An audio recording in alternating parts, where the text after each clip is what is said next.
সাথীর চোখের সামনে দাঁড়িয়ে আছে সেই মানুষটা যার জন্য এত কিছু। সাথী ভালো করে তাকালো শখের পুরুষটার দিকে। 5 বছর পূর্বের মানুষটার সাথে এখনকার মানুষটার খুব বেশি পার্থক্য নেই। হয়তো বয়সটা বেড়েছে, রয়ে গেছে আগের সকল বৈশিষ্ট্য। এই যে হাত নাড়িয়ে কথা বলছে, বিরক্তিতে কপাল কুঁচকে আসছে। সাথীর মনে প্রশ্ন জাগলো, ওর মতো কি কেউ লোকটার হাত নেড়ে কথা বলার ধরনে প্রেমে পড়েছে? পড়েছে কি তার কথার মায়ায়? ভালোবেসেছে কি মানুষটার বিরক্তিতে কপাল কুঁচকে আসার রূপকে?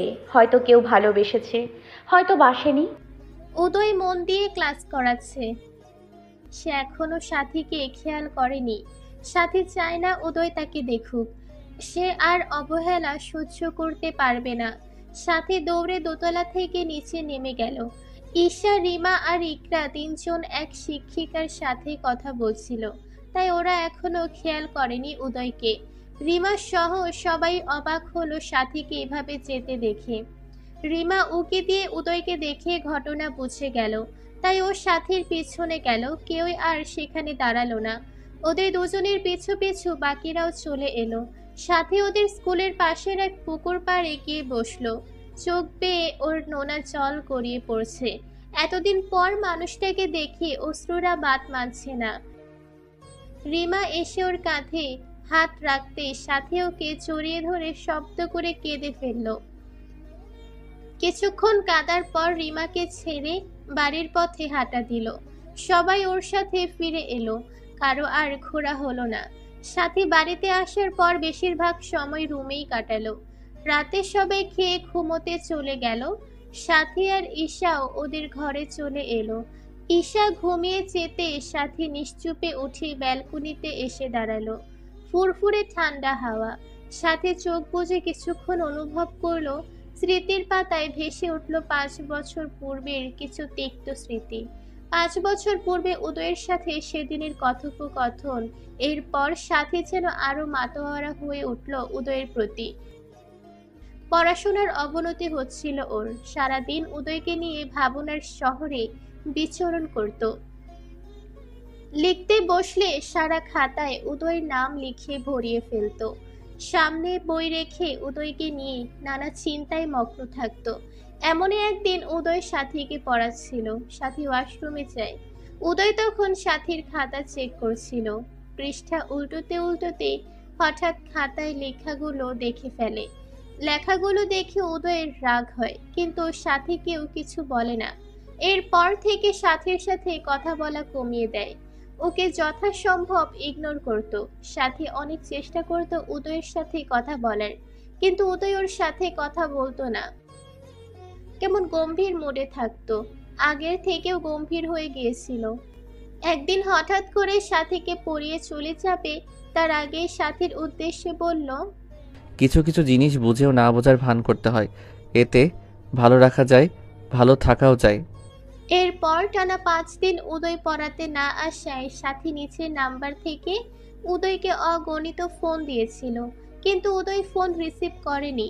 5 দিনের মাথায় সাথী ওর আম্মুকে দিয়ে উদয়কে ফোন দেওয়ায় উদয় ফোন রিসিভ করে সালাম দেয়। শায়লা বেগম সালামের জবাব দিয়ে জিজ্ঞাসা করলো, বাবা উদয়, তুমি কি অসুস্থ?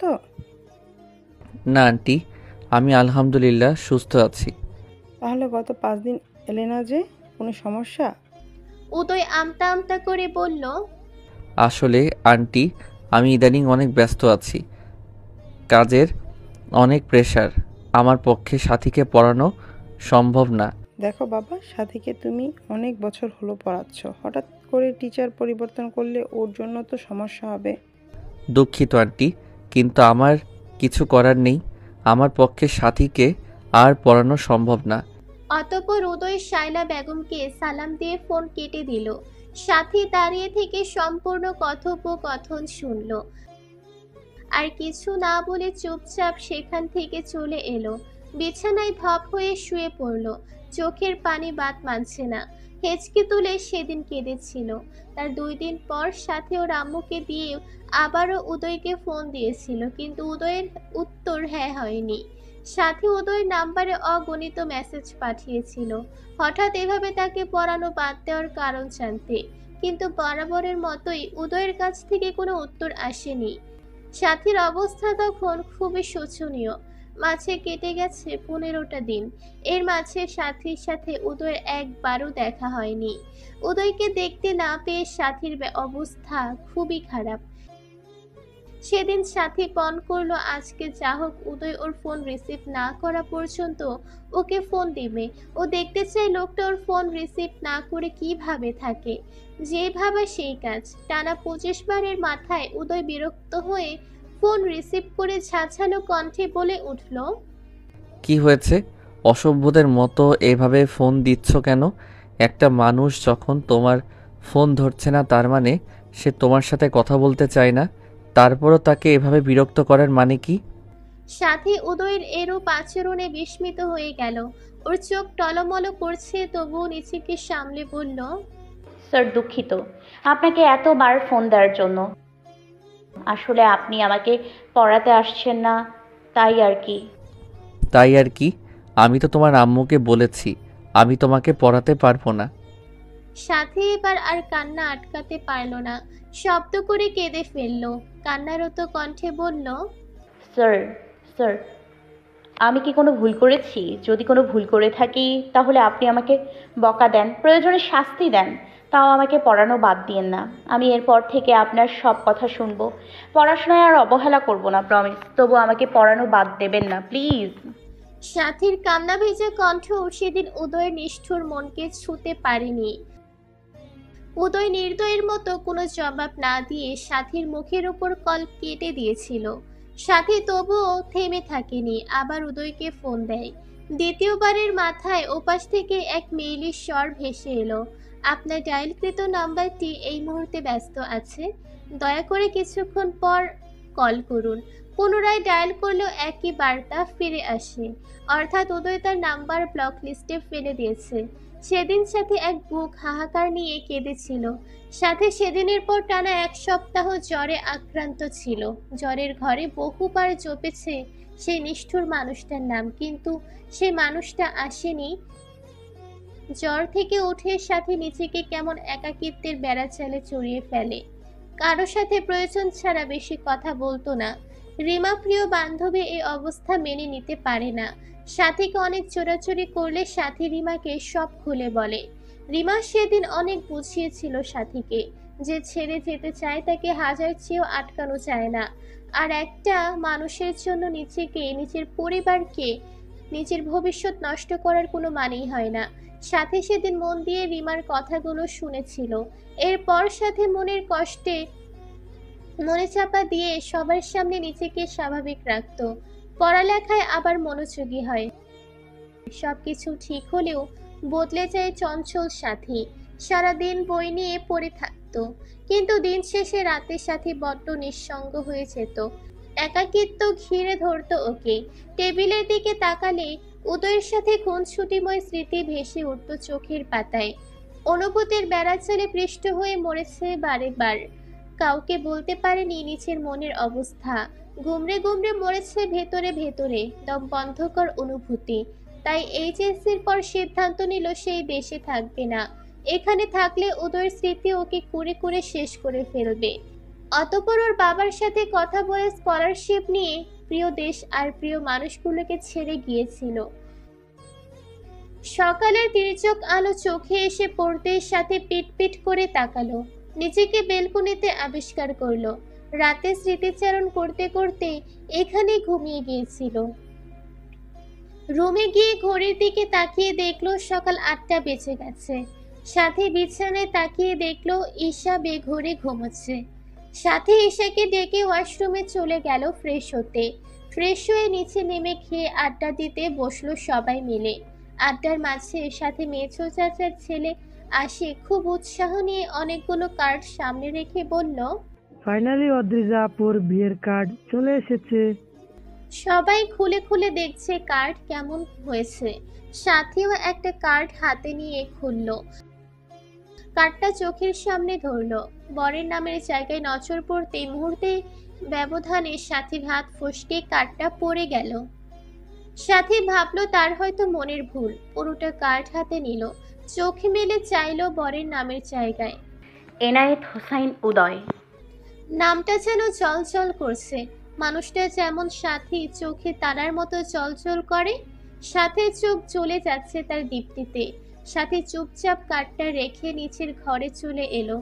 ধপ করে বিছানায় শুয়ে পড়লো। রিমার সাথীকে আশেপাশে না দেখে খুঁজতে খুঁজতে ওর ঘরে এলো।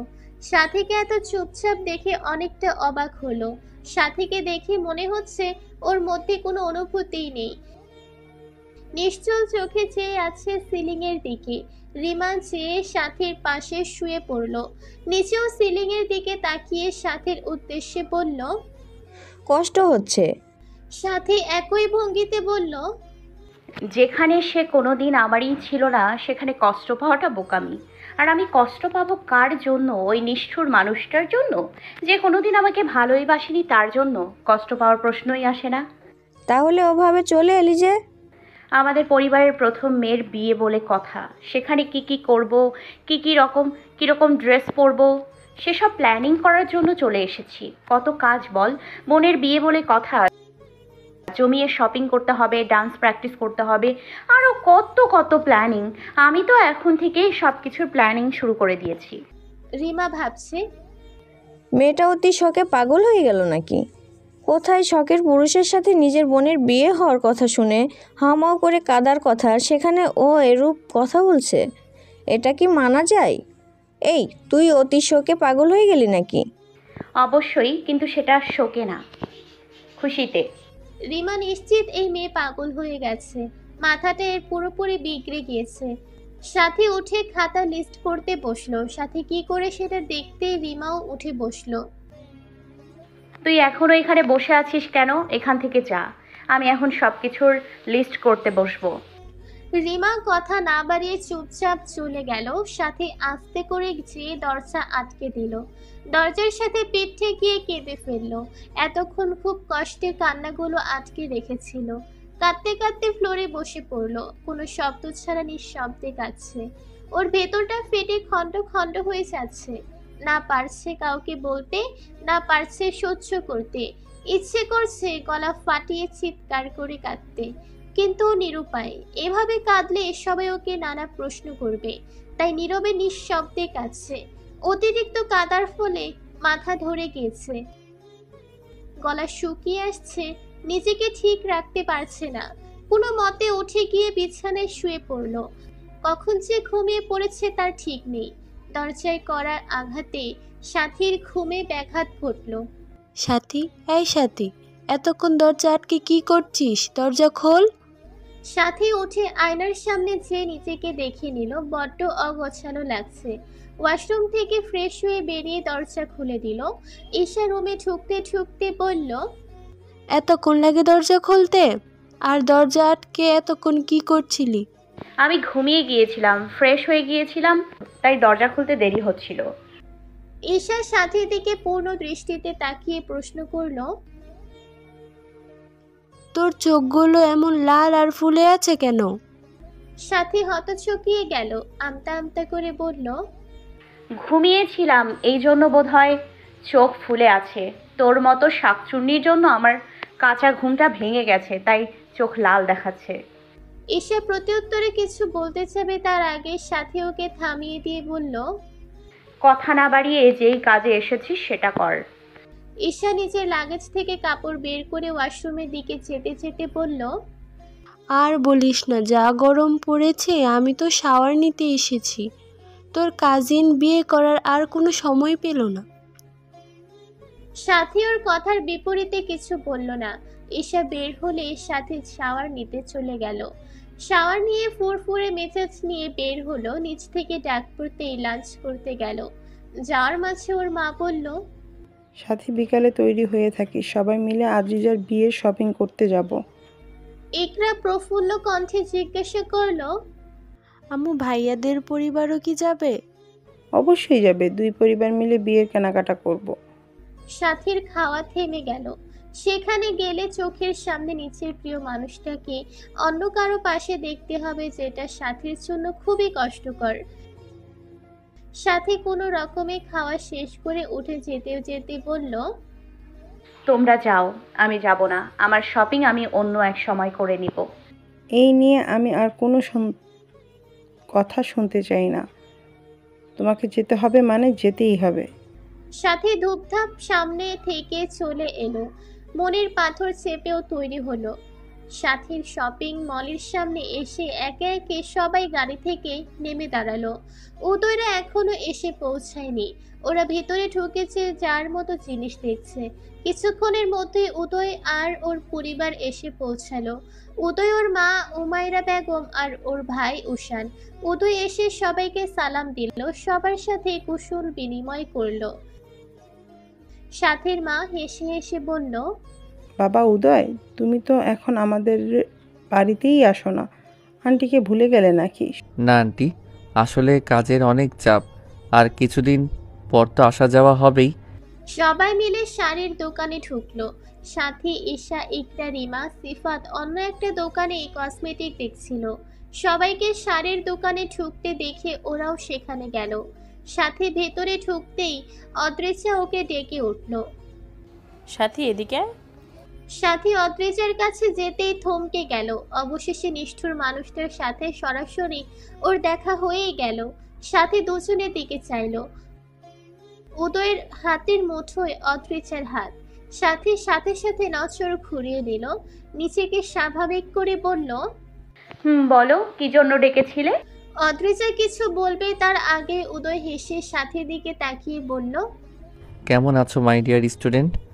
সাথী উদয়ের চোখে চোখ রেখে মুখে কৃত্রিম হাসি ফুটিয়ে বলল, আলহামদুলিল্লাহ, অনেক ভালো আছি মাই ডিয়ার হবু দুলা ভাই। ও হ্যাঁ, তুমি তো এখন আমার ডিয়ার শালিকা। ওদের কথার মাঝে অদ্রিজা বলে উঠল, সাথী একটা সুন্দর দেখে শাড়ি পছন্দ করে দিত। আমার কোনো শাড়ি পছন্দ হচ্ছে না, তোর পছন্দ তো অনেক ভালো। সাথী মুখ ভেঙচি দিয়ে বলল, হয়েছে, আর পাম দিতে হবে না।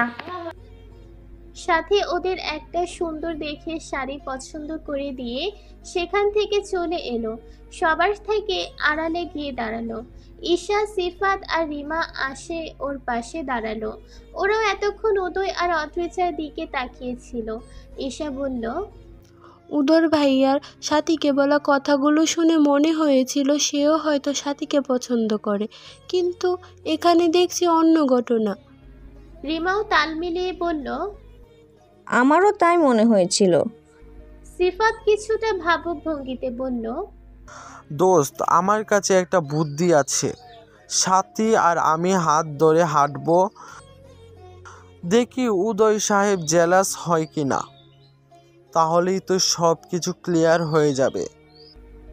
সাথে নিশ্চল কণ্ঠে বলল, যার মনে আমার জন্য সামান্যতম অনুভূতি নেই, সে যে জেলাস হবে এটা ভাবা সম্পূর্ণ বোকামি ছাড়া আর কিছু না। সবাই একসাথে বলে উঠল, কিন্তু চেষ্টা করতে কি সমস্যা কোথায়? সিফাত সাথীর হাত ধরে টেনে নিয়ে গেল।